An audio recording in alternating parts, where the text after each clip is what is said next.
오늘 김상조 공정거래위원장 후보자 청문회에서 여야가 치열한 공방전을 벌였습니다. 김상조 후보자, 과연 검증의 문턱을 넘을 수 있을까요? 두 분 전문가와 함께 얘기 나눠보겠습니다. 이현정 문화일보 논설위원, 서양호 두문정치전략연구소 소장 모셨습니다. 안녕하십니까? 네, 안녕하세요. 예. 자, 지금부터 오늘 청문회 주요 쟁점을 정리를 해볼 텐데요. 먼저 주제어부터 만나보시죠.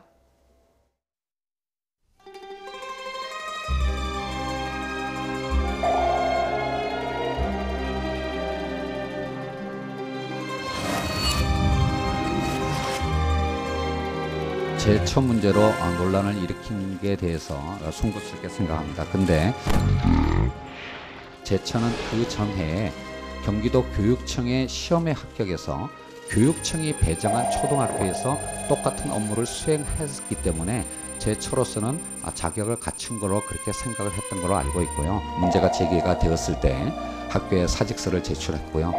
그 결과로서 제처는 두 번째 경장로가 되었다라고 할 수가 있습니다. 당시에 음마 아파트에 이 위장 전입을 오시는 그런 분들이 상당히 많았습니다. 부동산 투기 목적으로요. 제처의 치료를 위해서 이사를 간 것이 중요한 이유였습니다.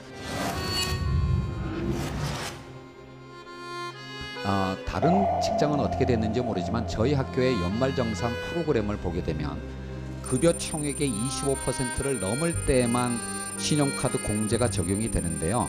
그 이하의 금액을 적게 되면 저장하고 다음 페이지로 넘어가지를 않습니다. 저희 학교 프로그램은 그렇게 돼 있어서 그렇기 때문에 저는 그 기준에 한참 미달하기 때문에 애초부터 0이라고 돼 있을 수밖에 없는 거고요. 최근에 와서 김상조가 말랑말랑해졌다는 그 얘기를 저도 많이 들었습니다.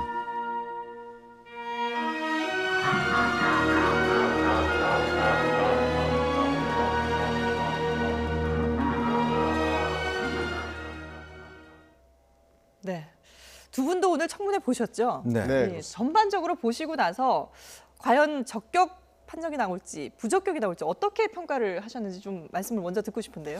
아무래도 청문회가 이제 열렸다는 것 자체가 보면 일단 어느 정도 예전 같은 경우는 낙마를 하는 그 의원들을 보면 장관들을 보면 일단 뭐 청문회 열리기 전에 알아서 이제 낙마를 하는 경우가 많았습니다. 예. 근데 이번 같은 경우는 일단 김상조 후보자에 대해서는 일단 청문회 열렸다는 것은 의원들이 한번 들어보겠다는 그런 취지 같고. 그리고 이제 김상조 후보자 같은 경우는 이제 우리가 언론에서 여러 가지 제기했던 문제가 있지 않습니까? 한 뭐 10여 가지가 되는데. 그러니까 그 부분에 대해 조목조목 그래도 어느 정도 좀 설득력 있게 좀 저는 이야기를 한 것 같아요.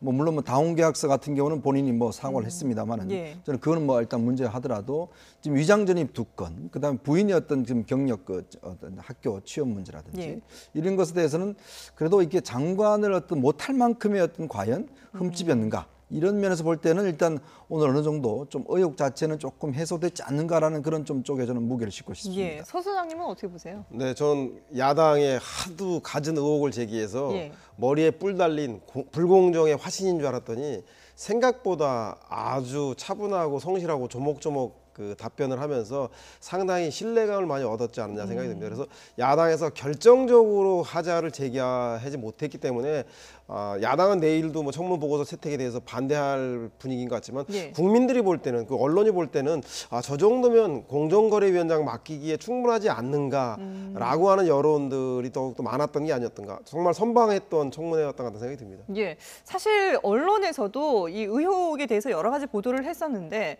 여기에 대해서 오늘 김상조 후보자가 조목조목 적극적으로 해명하는 모습이 아마 이 두 분의 판단처럼 좀 영향을 미치지 않았나 싶은데요. 한번 들어보시죠.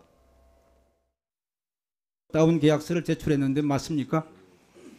제가 그 계약서를 다운 계약서를 제출하지는 않았습니다. 구청에는 5천만 원에 구매했다고 계약서를 제출했는데 맞습니까? 그 표준 계약서는 제가 제출하지는 않았습니다. 아니 맞습니까? 안 맞습니까? 묻는데 제가 제출 안 했다. 그러면 누가 제출한 겁니까? 말이 안 되지 않습니까? 글쎄요. 2006년 실거래가 신고가 의무화되기 전에는 제가 뭐 죄송합니다만은 그 당시에는 그러니까 공인중개사와 법무사의 어떤 맡겨서 그렇게 신고하는 것이 일반적이었기 때문에. 예, 앞서서 이현정 의원께서 이 다운 계약서 문제는 좀 남아 있는 것 같다라고 네. 말씀하셨는데 해명이 좀 석연치가 않았던 건가요? 근데 일단 이제 우리 다운 계약서는 뭐 그동안 청문회 때 항상 좀 문제가 되어 왔죠. 네. 근데 이게 사실은 보면 거의 관행적으로 좀 이루어져 왔지 않습니까? 그러다 보니까 이제 2006년도에 실거래가 이제 신고 이제 의무화가 된 예. 상황이고, 그러다 보니까 아무래도 이제 지금 이 다운 계약서는 사실 그 이전에 어떤 문제거든요. 그러면서 볼 때는 이제 그때 이제 뭐 공인중개사나 법무사에 맡겨서 이제 했다라고 주장을 하는데, 어떤 면에서 우리가 일반적으로 뭐 시중에서 보면 조금의 세금을 하기 위해서 뭐 일단 부동산이나 이쪽에서 다 알아서 처리하는 경우가 많고, 예. 그리고 문제는 이제 예를 들어서 이 공정거래위원장 후보자이기 때문에 사실 이게 법률적으로 사실 문제는 문제죠. 더 엄격하게 좀 그렇죠. 들여다보고 있는 엄격하게 거죠. 봐야 되기 예. 때문에 본인이 어떤 이런 부분에 대해서도 좀 더 따져보고 아 그럼 이거 아니다라고 이야기를 하고 해야 되는데, 네. 문제는 이제 사회적 관행 자체가 많이 되어 왔다는 거. 뭐 이 후보자만 그렇게 한 것이 아니라 그런 것에서는 조금은 면책될 수 있는 사연은 있겠습니다만은, 예. 그러나 일단 공정거래위원장 후보자가 본인이 그것에 대해서 좀 더 적극적으로 챙겨보고 본인이 정확하게 신고를 했어야 되는데 그 의무를 제대로 하지 않았다는 거. 이거는 일단 제가 볼 때는 분명히 문제라고 할 수가 있겠습니다. 예. 근데 좀 세부적으로 들여다보면 네. 원래 이 다운 계약서를 작성하는 이유가 살 때 가격하고 팔 때 가격하고 차익을 줄여서 가급적이면 세금을 적게 내기 위한 예. 탈세의 목적이었는데, 당시에 우리 김상조 후보자가 샀을 때에는 3년 이상 보유하고 2년 이상 거주한 사람에게는 1세대 1주택으로서 양도소득세 대상 자체가 되지 않기 때문에 신고 의무가 없었고, 오히려 취득하는 대상자, 이 김상조 후보자로부터 이것을 취득한 사람이 의무적으로 신고를 해야 되었답니다. 그래서 따라서 공인중개사와 이 취득자가 상의해서 신고한 것이지 본인은 그 신고 대상자가 아니었다라는 해명을 저렇게 하고 있는 것 같아서요. 그래서 본인이 제출한 게 아니라고. 네, 그렇게 아마 얘기를 그런 하고 있는 해명을 거예요? 했기 때문에 예. 제가 볼 때는 당시 그 관행과 정황으로 볼 때 김상조 후보자의 설명이 설득력이 있는 해명이 아닌가 생각이 듭니다. 예. 오늘 상당히 준비를 많이 하고 온 듯한 그런 모습을 보였는데, 그래서 그런지 자신감 넘치는 태도를 보였습니다. 나는 결격 사유가 없다. 직접 들어보시죠. 그 5대 원칙에 해당이 되는지, 아니면 저는 적어도 스스로 판단해 봤을 때 해당이 되지 않는다고 생각하는지 한번 스스로 한번 말씀을 한번 해보십시오. 제가 20년 가까운 세월 동안 기업을 상대로 하는 시민운동을 해왔습니다. 그 20년 동안 저는 정말로 칼날 위에 서 있는 그런 긴장감을 가지고 살아왔습니다. 그렇게 큰 결격 사유는 없으실 거라고 저는 그렇게 설명드릴 수 있다고 저는 알겠습니다. 생각을 합니다. 사실 제 처는 어디 밖에 나가서 남편이 김상조다라는 말도 못했습니다. 재벌 저격수라는 별명을 갖고 사는 그런 남편을 둔 아내가 어떻게 밖에 나가서 그 얘기를 할 수가 있었겠습니까? 예, 긴장감을 가지고 살아왔고, 오히려 우리 가족들은 어디 가서 우리 집안에 내가 김상조다 이런 얘기를 할 수도 없었다, 이런 얘기를 하고 있거든요. 그렇죠. 아무래도 이제 김상조 후보자 같은 경우는 뭐 시민운동을 한 20년 예. 이상 동안 해왔고, 뭐 언론에서도 항상 이제 재벌 저격수다라는 걸 재벌 했기 때문에 저승사자 뭐 이런 얘기를 나름대로 했었죠. 이제 어떤 자기 관리 자체는 좀 했는 것 같아요. 네. 왜냐하면 이제 그 김상조 후보자 같은 경우는 기업들이 초청해서 많은 강연을 했습니다. 그렇죠. 사실 삼성 그 회장단 회의에 가서도 사장단 회의에 가서도 이제 강연을 했고, 예. 그때 당시에 이제 그 아무래도 강연하면 강연에 대한 강연료를 받지 않겠습니까?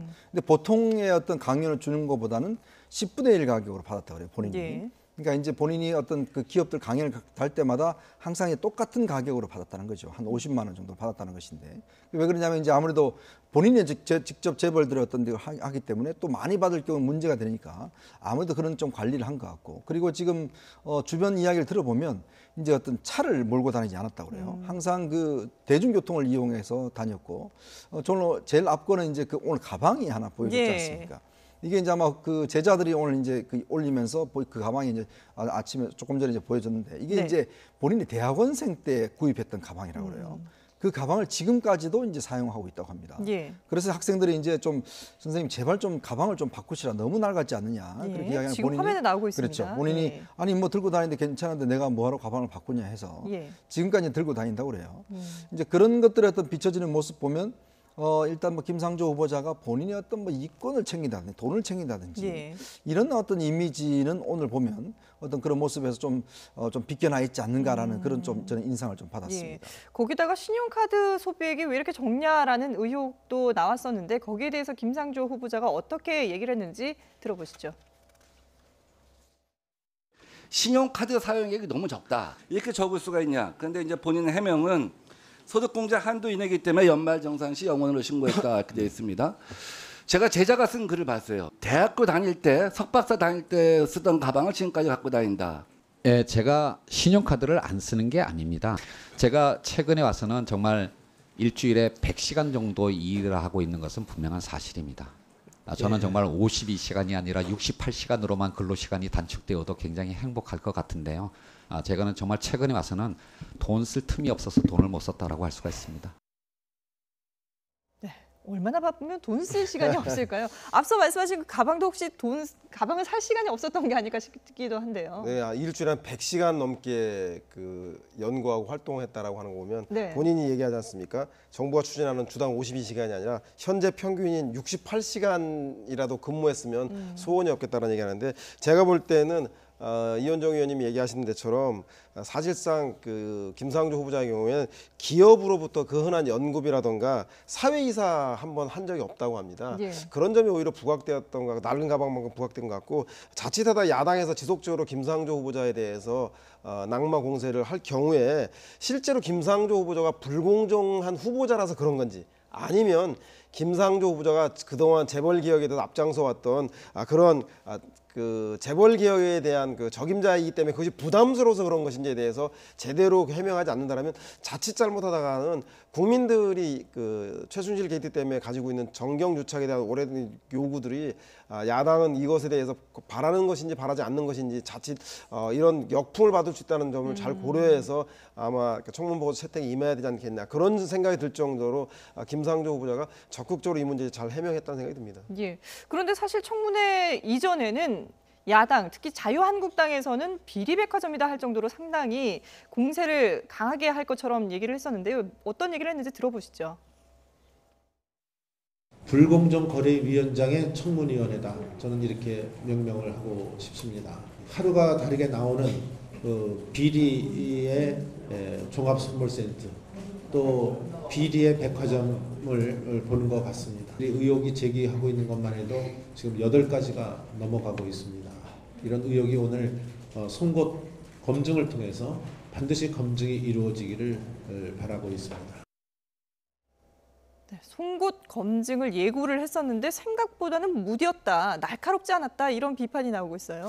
그렇죠. 오늘 이제 야당의 어떤 공세를 보면 항상 이제 청문회 때 보면 예전에 낙마한 분들 보면 청문회 중간에 이제 낙마한 분들 보면 예. 청문회 때 결정적으로 사실 야당의 어떤 문제점을 거짓말하는 거라든지 이런 것을 잡아내서 결국 이제 거짓말을 시인하게 하고 예. 결국 이제 본인이 낙마했다 이런 이제 그 어떤 형태를 빚어왔거든요.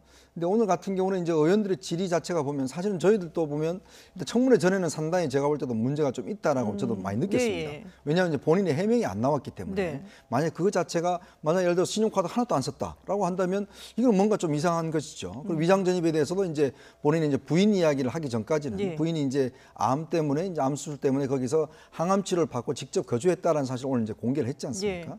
그까지는 사실은 저 자녀의 어떤 학교 입학과 맞물려 있었고 또 대치동과 목동이라는 이제 판학권 중심이었던 그런 했다라는 의혹 때문에 있었는데 일단 본인이 이제 어느 정도 해명을 하고 나니까 조금의 어떤 의심들은 풀렸는데 그러니까 야당 입장에 조금 고민스러울 것 같아요. 예. 왜냐하면 이런 상황에서 만약 예를 들어서 그냥 청문회 이거 도저히 보고 채택할 수 없다라고 이제 밀어붙일 것인지 네. 아니면 이제 청문 보고 채택할 때 이런 이유 때문에 좀 부적격하다라고 이제 그걸 이제 기재하는 선에서 일단 합의를 할 것인지 예. 그런 문제를 좀 고민스러울 것 같습니다. 특히 이제 아마 바른정당이나 일단 국민의당 입장에서 볼 때는 일단 지금 어떻게 현격한 어떤 하자 결정적 하자가 일단 뭐 오늘 전반적인 평가가 보면 일단 그건 없었다라는 평가가 예. 있으면 그렇다 하더라도 만약 청문 보고서를 채택을 안 한다라고 했을 때는 너무한 거 아니냐는 또 그런 여론도 있을 수가 있거든요. 그래서 아마 오늘 전체적인 결과를 보면 또 오늘 증인신문을 먼저 했어요. 사실 예. 오늘. 그리고 보면 사실 이게 치열하게 붙으면 증인신문을 안 합니다. 그냥 계속 그냥 가는데 중간에 증인신문을 한 거 보면 일단 어느 정도 뭔가 어떤 핵심에 대해서는 조금의 밝혀내지 못한 분이 있지 않나 싶긴 합니다. 그래서 예. 아마 야당이 어떤 입장을 취할지 좀 더 두고 봐야 될 것 같습니다. 사실 당초에는 자유한국당과 국민의당, 바른정당까지 해서 야3당이 이 김상조 후보자는 안 된다 이런 입장이었는데 오늘 국민의당의 입장이 약간 좀 바뀐 것 같고요. 그러다 보니까 지금 이게 청문 보고서가 사실 장관이기 때문에 뭐 적격을 하든 부적격을 하든 대통령으로서는 임명을 할 수 있는 부분 아니겠습니까? 그런데 부적격인 상태에서 임명을 하면 부담스러울 수 있는데 문재인 대통령으로서는 오늘 이 청문회를 보고 조금 웃고 있지 않을까라는 생각도 드는데 어떻게 보세요? 그렇죠. 정무위원 수가 24명인데요. 네. 그중에 민주당이 10사람이고 자유한국당하고 바른정당이 7사람, 3사람에 10사람입니다. 따라서 정의당의 그 심상정 의원 경우에 찬성을 한다 치면 11표인데 국민의당의 3표가 바로 청문 그 보고서의 과반수의 캐스팅 보트 역할을 하기 때문에 네. 국민의 입장이 대단히 중요합니다. 근데 국민의당은 국무총리 인준안을 해줬기 때문에 야당 존재감 체면을 위해서라도 장관급에 있는 한 사람 정도, 김상조 위원장 정도 하나는 희생양으로 내놔라라는 마음이 있었는데 자칫 오늘 청문회에서 그 김상조 후보자가 너무나 선방을 하고 해명을 잘했기 때문에 계속적으로 이것을 밀어붙였을 경우에 우리 사회의 가장 큰 문제라고 하는 재벌들의 일감 몰아주기라든가 그리고 그 기술 착취라든가 이런 문제를 공정거래위원회가 나서서 해줘야 되는데 자칫해서 그런 것까지도 반대하는 재벌을 옹호하고 대기업을 옹호하는 그 듯한 모습을 보인다라면 국민들에게 그 국민의당의 존립들이 상당히 그 위협이 될 수밖에 없기 때문에 이 문제에 대해서 상당히 고민이 깊어지는 대목이 아닌가 생각이 듭니다. 예. 자, 6월 7일쯤에 이 청문 보고서 채택을 적격이냐 부적격이냐 평가를 한다고 하니까요. 결과가 나온다고 하니까요. 어떤 결과가 나올지 지켜보도록 하고요. 자, 그런가 하면은 사드 논란은 계속해서 이어지고 있습니다. 이번에는 군대 사조직인 하나회에 이어서 알자회 논란이 불거지고 있습니다. 또 독사파라는 단어까지 등장했는데 들어보시죠. 이게 그 군내 사조직이나 특정 인맥, 지금 알자회뿐만 아니라 군내에서는 뭐 이미 그 언론에도 나오고 있지만 뭐 독사판이에서 또 한민구 인맥 등등 이런 특정 개인과 관련된 인맥들도 굉장히 횡행하고 있는데요. 그래서 이 문제가 실제로 중요한 거는 정치 권력, 그다음에 군내 사조직, 또 그럼으로 인해서 국정농단은 물론이고 국정농단 관련해서 국방안보 사안까지 이 사람들이 특정 인맥이나 특정 그 사조직에서 좌지우지됐다면 매우 그 중대한 문제라고 볼 수 있는 거예요. 그 현존하는 권력들이 다 그 사람들인데 이게 제대로 된 감사가 되겠습니까? 네, 이현종 위원장님. 지금 위원님, 이 김관진 전 국가안보실장 그리고 한민구 국방부 장관이 연관돼 있다라고 해서 알자회와 독사파 얘기가 나오고 있는데 이게 어떤 건지 좀 먼저 소개를 해주시죠. 일단 이제 잘 아시겠지만 군내 사조직은 뭐 대표적인 게 이제 하나회가 있었죠. 그 하나회는 이제 김영삼 전 대통령이 취임하자마자 하나에 척결을 했지 않습니까? 당시에 이제 그 뭐 전두환 노태우 대통령을 비롯해서 이제 그 군내 핵심적인 어떤 인맥이었죠. 그때 사실 어떤 조그마한 형태로 있었던 게 바로 이제 알자회인데 알자회라는 게 이제 육사 34기에서 44기의 어떤 모임입니다. 각 기수별로 한 10명 정도가 모였는데 이제 뭐 알고 지내자를 줄임말로 서로 잘 알고 지내자. 알자회 뭐 이렇게 해서 사실 군내의 어떤 요직을 이제 대부분 이 알자회가 어떤 장악한 거 아니냐. 사실 그래서 뭐 내부에 어떤 분란도 일어나서 어떤 내부에서 저 사람들이 너무 장악하고 있다. 뭐 이런 게 있었기 때문에 알자회는 그동안 뭐 논란이 됐었는데 어느 정도 척결이 됐다라고 이제 평가를 해왔어요. 근데 지금 오늘 새로 나온 게 이제 독사파라는데 이게 독일 육사를 유학한 그걸 중심으로 해서 이제 독사파라고 이렇게 무서운 뱀이 아니군요. 근데 이게 이제 김관진 지금 전 안보실장이 바로 이제 독일 육사 유학파 출신입니다. 그래서 김관진 전 실장이 어떤 이제 군내의 어떤 이런 출신들 모임을 만들어서 이 사람들이 군내 요직을 다 장악을 했다. 그래서 이번에도 어떤 면에서 보면 사드 어떤 그 도입과 관련해서도 김관진 전 실장을 중심으로 하는 바로 군내에 있던 독사파 인맥이 주도를 한 것이 아닌가라는 지금 의혹을 제기를 하고 있는 것이거든요. 근데 저는 조금 이제 아직까지 뭐 이것 자체가 과연 의혹의 수준인 것인지. 왜냐하면 지금 홍익표 의원이나 뭐 일부 의원들이 이제 이야기를 하고 있는데 별 근거는 일단 없습니다. 이게 뭐 그냥 군내에서 돌아다니는 이야기들 뭐 이런 이야기들만 지금 하고 있는 것이지 정확히 이런 어떤 모임의 실체가 있는 것인지 이런 데 대해서 아직까지 뭐 구체적인 증거나 이런 게 있는 것이 아니거든요. 그렇기 때문에 너무 성급한 저는 의혹 제기가 아닌가 싶어요. 왜냐하면 특히 군내의 어떤 문제를 건드리는 것은 일단 어느 정도 확실한 근거가 있어야지만이 되지. 군이라는 게 사기를 먹고 사는 조직 아니겠습니까? 근데 혹시나 있던 사드 어떤 문제를 해서 이런 걸 이용해서 군내에서 어떤 뭐 숙정을 한다든지 이런 식으로 이어진다라면 군도 상당히 문제가 될 수가 있겠죠. 그렇기 때문에 제가 볼 때는 여당의 의원이기 때문에 이런 문제를 제기할 때는 뭔가 근거가 있어야 되지. 뭔가 그냥 뭐 이런 게 있다라는 식으로 이야기를 한다는 것은 이건 상당히 제가 볼 때는 의혹 제기 자체가 일단은 현재로서는 문제가 있어 보입니다. 그런데 여당인 민주당에서는 지금 사드 청문회까지 해야 된다 이렇게 얘기를 하고 있습니다. 여기에 야당은 상당히 불만을 가지고 있는데요. 일단 한번 들어보시죠. 청와대의 과잉 반응과 국방부 군기잡기에 이어서 어제 민주당이 다시 사드 보건의학 청문회까지 추진하겠다고 합니다. 국민들의 안보 불안이 점점 더 높아지고 선거 때 문재인 정부가 집권을 하면 이런 일이 생길 거라고 한 국민들의 예측이 거의 그대로 가고 있어서 참으로 걱정이 많습니다. 안보 자해행위 아니겠습니까? 빈대 잡으려다 초가 삼간 태운다는 속담이 있습니다. 과연 이것이 우리나라 전체의 안보에 도움이 되는지 해가 되는 방식으로 이를 처리하고 있는지 숙고해 주시기 바랍니다. 예. 자, 이 사드 논란이 보고 누락이 있었다 하더라도 내부적으로 절차를 따라서 해결을 하면 될 것을 왜 이렇게 과잉 반응을 하느냐 이런 문제 제기를 하고 있는 것 같아요. 네, 지금 대통령의 의도적인 그 노이즈 마케팅은 맞는 것 같다는 생각이 듭니다. 지금까지 검찰 개혁이라든가 몇몇 그 문제를 해결해 가운데 있어서 돈봉투 사건에 대해서 정밀 타격을 하면서 그것을 통해서 검찰 내 구조적인 문제에 접근하듯이 아마 이번에도 군 통수권자로서 국방의 주요한 현안이고 국민의 안위와 생명을 다루는 주요한 사드 배치 문제에 대해서 보고를 누락했다는 것, 군 통수권자로서 아마 용서하기 힘들었을 것입니다. 그래서 그 보고가 누락된 것을 정밀 타격하는 건 맞는 것 같습니다. 그래서 그걸 통해서 제가 볼 때는 전체적인 군 개혁, 국방 개혁의 전환점을 삼으려고 하는 것 같다는 생각이 들고요. 또 하나는 한미 정상회담을 앞두고 실제로 이 사드 문제에 대해서 그 속도감 있게 진행된 것을 속도를 조절함으로써 아마도 정상회담에 의제화하려고 하는 게 아닌가 생각이 듭니다. 예. 환경 영향 평가와 의회에서의 절차를 이야기하면서 향후에 한미 정상회담 때 추가적으로 있을 한미 FTA라든가 이런 문제에 대한 협상력을 높이기 위해서 의도적으로 아마 의제화한다는 그런 전략적인 판단도 깔려 있는 게 아닌가 그런 생각이 듭니다. 예.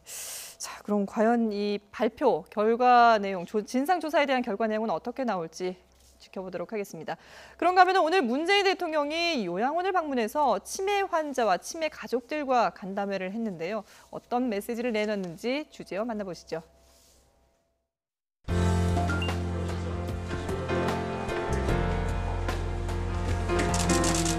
지난번에 노원구 집에 지은 상태에서 했었죠.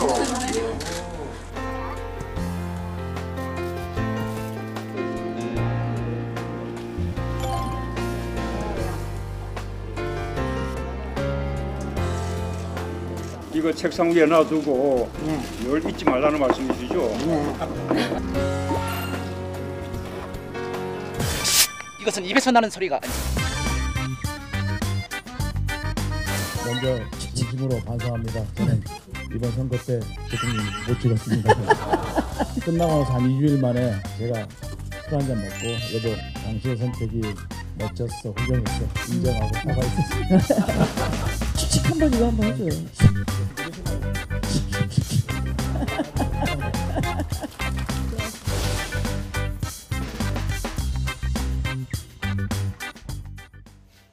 네, 이 배우 박철민 씨죠. 네. 치매 어머니가 있고 치매 어머니가 계시고 그리고 치매 홍보대사도 맡고 있는데 오늘 이 자리에서 뭐 갑자기 또 공개적으로 공개적으로 자신이 투표를 하지 않았다, 찍지 않았다라는 선언까지 했는데 뭐 웃음을 유발하긴 했습니다만은 이 문재인 대통령이 왜 치매 요양소를 찾았을까? 그동안에 보면 지금 이제 공약을 이행하는 모습을 하나하나 보여주고 있는데 치매 역시 자신의 공약이지 않았습니까? 그렇습니다. 상당히 무게감을 주고 지금 움직이고 있는 것 같은데요. 일단 뭐 대통령 취임 후에 세 번째 외부 행보죠. 첫 번째 이제 세 번째 또 외부 행보인데 아마 문재인 대통령의 장모께서 일단 현재 치매로 이제 아마 고생을 하고 계시다고 합니다. 김정숙 여사의 어머님이시죠. 그래서 아마 본인이 아마 치매에 대한 이 고통이 얼마나 큰 것인지를 충분히 알고 있기 때문에 아마 지난 선거 때도 중요한 공약으로 제시를 했고 그리고 정책 1번지라고 이제 공약 할 때 많은 그 시민들이 그 어떤 정말 반드시 해야 될 공약으로 사실 치매 문제를 지적을 했습니다. 아마 저도 뭐 주변 애들 보면 치매 걸리신 부모님들 모시고 계신 분이 있는데 사실 이 치매라는 게 어떤 사람의 인성을 좀 이렇게 파괴하는 그런 것 같아요. 왜냐하면 다른 거 아픈 경우는 이제 어떤 정신이 있기 때문에 모든 어떤 자신의 죽음이라든지 이런 걸 좀 준비를 할 수가 있는데 치매는 바로 거기서부터 끝나는 겁니다. 그냥 자신의 모든 것들이 끝나는 거기 때문에 그 모시는 가족들이 굉장히 고통스럽고 또 평생 어떤 벌었던 많은 또 돈이라든지 또 자녀들의 어떤 거라든지 경제적으로도 굉장히 큰 부담이거든요. 현재 영국에서도 지금 메이 총리가 이 치매세 때문에 상당히 지금 그 곤욕스러운 처지에 있습니다. 예. 그만큼 국가에서 얼마만큼 치매 문제에 대해서 이제 해줄 수 있냐. 우리가 2024년도까지 치매 인구 한 100만 명 정도 넘어간다고 합니다. 그렇기 때문에 이게는 누구나가 또 걸릴 수 있는 문제이기 때문에 국가적인 차원에서 정말 지원이 필요하다는 게 이제 어떤 절실한 요구였고, 아마 이런 것 때문에 이제 문재인 대통령 오늘 그 서울요양원을 방문해서 올해까지 정말 뭔가 이제 대책을 세우겠다라고 이제 약속을 했지 않습니까? 그런 걸로 보면 일단 국민들이 가지고 있는 복지 문제에 있어 갖고도 어떤 치매 문제를 좀 더 본격적으로 다루겠다. 아마 이런 취지에서 오늘 약속을 하신 것 같습니다. 예. 그 문재인 대통령의 약속 직접 한번 들어보겠습니다. 6월 말까지는 치매 국가 책임제에 대한 구체적인 방안들을 마련해서 아마 국민들께 보고 드릴 수 있을 겁니다. 치매는 이제는 환자에게나 가족에게만 맡기지 않고 국가와 사회가 함께 책임진다. 그래서 내가 나중에 혹시 치매가 되더라도 충분히 안심할 수 있다. 라는 그 정책을 꼭 마련해서 내년부터는 그것이 제대로 시행되게끔 제가 약속을 드리고 또 책임을 지겠습니다.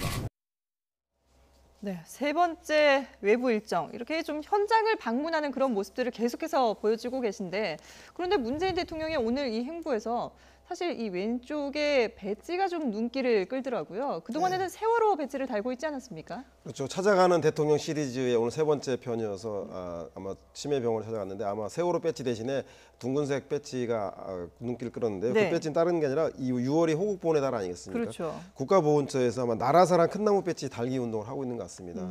제가 볼 때는 2005년도부터 시행했던 그 보훈 그 정신을 잊기 위해서 아마 오늘 그 대통령 직접 그 배지를 달았다는 생각이 드는데요.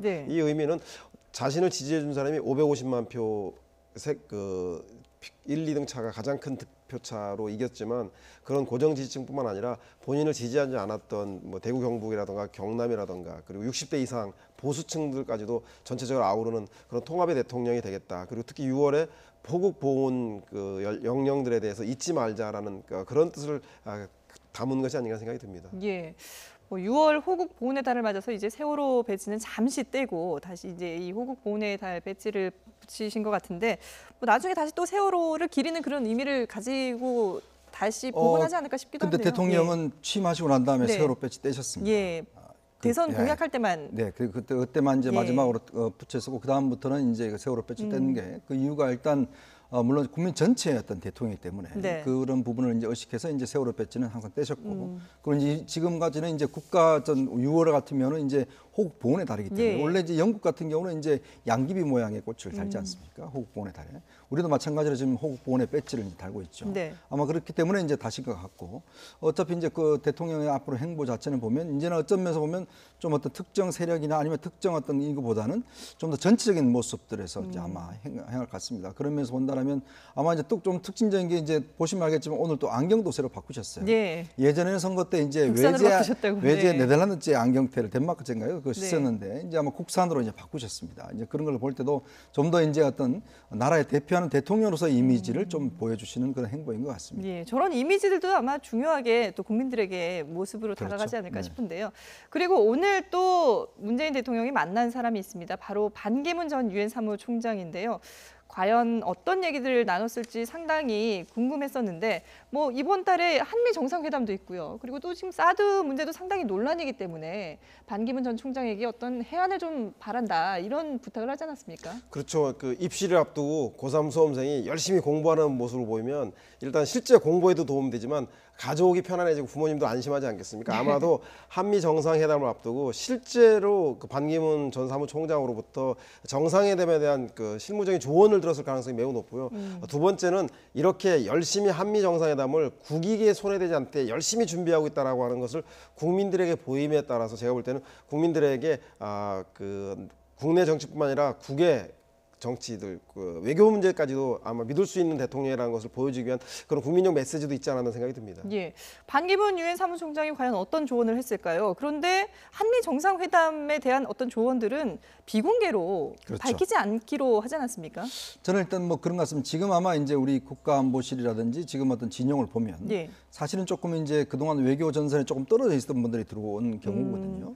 그러면서 볼 때는 이제 반기문 사무총장은 바로 이제 얼마 전까지만 해도 유엔 사무총장을 했고 네. 그리고 또 트럼프 대통령과도 뭐 조금이라도 겹쳤습니다만은 그래도 일단 국제 정치의 현실에 대해서는 가장 누구보다도 잘 알고 계시고 네. 또 그 내막 자체도 좀 많이 알고 계시기 때문에 아마 제가 볼 때는 이제 그 문재인 대통령의 좀 현실적인 조언했지 않는가 싶어요. 왜냐하면 지금 사드 문제가 어떤 면에서 보면 우리 입장에서 볼 때 대통령 입장에서 볼 때는 이건 절차의 문제를 이야기를 하지만 예. 또 미국의 트럼프 대통령 입장에서 볼 때는 좀 다른 의미로 다가올 수가 있거든요. 즉 한국이 과연 어떤 한미동맹을 제대로 하려고 하는 것인가 예. 아니면 또 혹시 사드를 지금 어떤 거부하려고 하는 것이 아닌가라는 그런 사인으로 받아들일 수 있습니다. 예. 얼마 전에 방문한 지금 미국 그 상원 예. 민주당 원내대표가 한 이야기도 보면 왜 미국 돈을 들여서 하려고 하는데 왜 한국 국민들은 이걸 반대를 거부하는가 하느냐. 이런 것에 대한 했거든요. 그러니까 정말 인식의 차가 큰 것이죠. 예. 국민들이 반대하면 뺄 수 있다. 그렇죠. 이런 뭐 그런 했죠. 이야기까지 예. 했고 그러니까 그 이야기는 뭐냐면 결국 미국적 관점과 보면은 다르게 보일 수 있다는 것이거든요. 그래서 아마 저는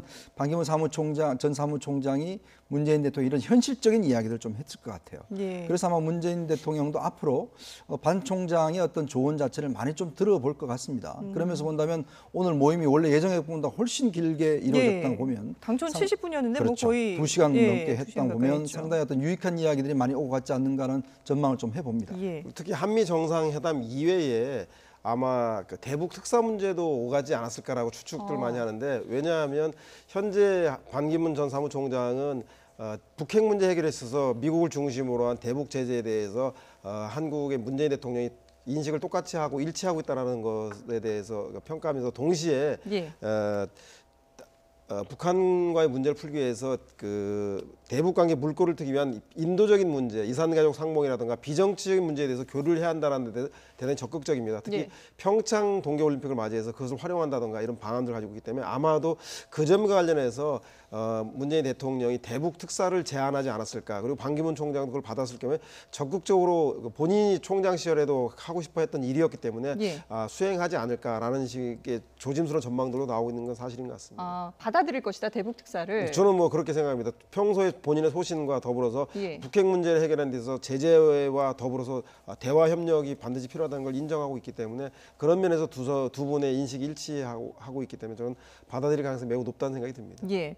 자, 이 외교 문제를 또 책임질 분이죠. 이 강경화 외교부 장관이 위안부 피해자 할머니들을 만났는데 이 모습은 어떻게 평가를 해야 될까요? 아무래도 이제 한일 위안부 협정에 대한 이제 어떤 현 정부의 이 협정 자체가 국민의 뜻과는 배치된다라는 부분들에 대해서 좀 강조하기 위한 의미도 있고 예. 특히 이제 강경화 지금 후보자가 어떤 면에서 보면 야당으로부터 가장 1호 어떤 낙마 대상으로 지목되고 있지 않습니까? 예. 또 뭐 특히 본인이 제기되고 있는 여러 가지 의혹에 대해서 아직까지 뭐 분명한 해명을 좀 하고 있지 않은 상황이거든요. 청문회에서 밝히겠다고 하고 그렇죠. 있죠. 그렇기 예. 때문에 다음 주에 이제 청문회가 시작이 되는데 네. 일단 뭐 야당 입장에서는 김상조 후보자를 어떤 면에서 보면 이제 좀 타켓에서 벗어난다 한다면 지금 제일 1타겟으로 일단 뭐 강경호 후보자를 저는 선택할 가능성이 높고 네. 강 후보자도 상당히 지금 제기된 의혹에 대해서 좀 제가 볼 때는 좀 의심스러운 의혹적인 부분들이 상당히 많습니다. 그렇다고 했을 때 아마 오늘의 행보는 조금 이런 것들에 대한 의식한 전 행보라고 좀 어떤 해석할 수가 있을 것 같습니다. 예, 강경화 후보자의 청문회도 만만치 않을 것이다. 이런 예상이 되는군요. 네, 지금까지 이현정 문화일보 논설위원 그리고 서양호 두문정치전략연구소 소장과 함께 얘기 나눠봤습니다. 두 분 말씀 잘 들었습니다.